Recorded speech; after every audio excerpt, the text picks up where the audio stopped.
What are the 6 things that you must do that will help you win your Social Security disability claim at the hearing level? Now, I know that you were probably very disappointed when the Social Security Administration denied your claim at the initial application stage. You filed a request for reconsideration and you got another denial. That's the Social Security Administration's MO, but I don't want you to give up. You have to file within 60 days of that denial a request for a hearing. Now, don't give up. That's a huge mistake because a significant number of cases are actually won at the hearing stage. But I think that there are actually 6 things that you can do that will help you win your Social Security disability claim at that stage. First, as I've said, timely file that request for hearing. By law, you only have 60 days in which to file that request for hearing after you receive the denial at the recon stage. Otherwise, you get to start all over again and get back in line. So don't blow the deadline. Starting over is not what you want to do. 2, continue to get regular medical treatment and be compliant with that medical treatment.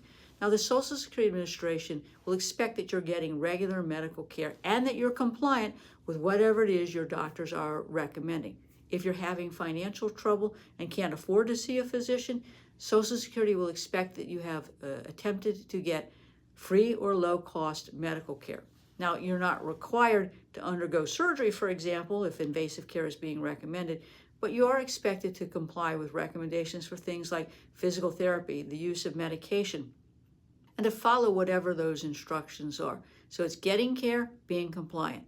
Number 3, give your doctor an accurate and complete history of your symptoms and how those symptoms impact your ability to function. Just because you have back pain doesn't mean you're disabled. If you have back pain and you can't sit for more than 15 or 20 minutes, that's the difference. So your medical records should be telling the story of your symptoms and how those symptoms impact your ability to function. Remember, records and your words will tell a story. So be, again, accurate and complete.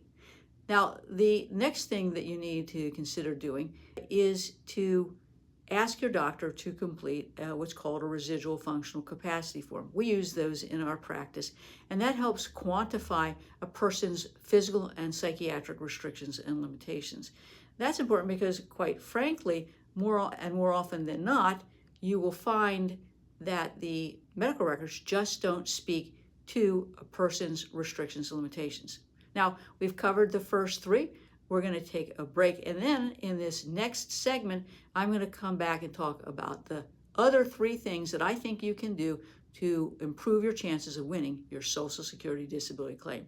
In the meantime, if you have any questions, call us at 727-894-3188 for a complimentary consultation.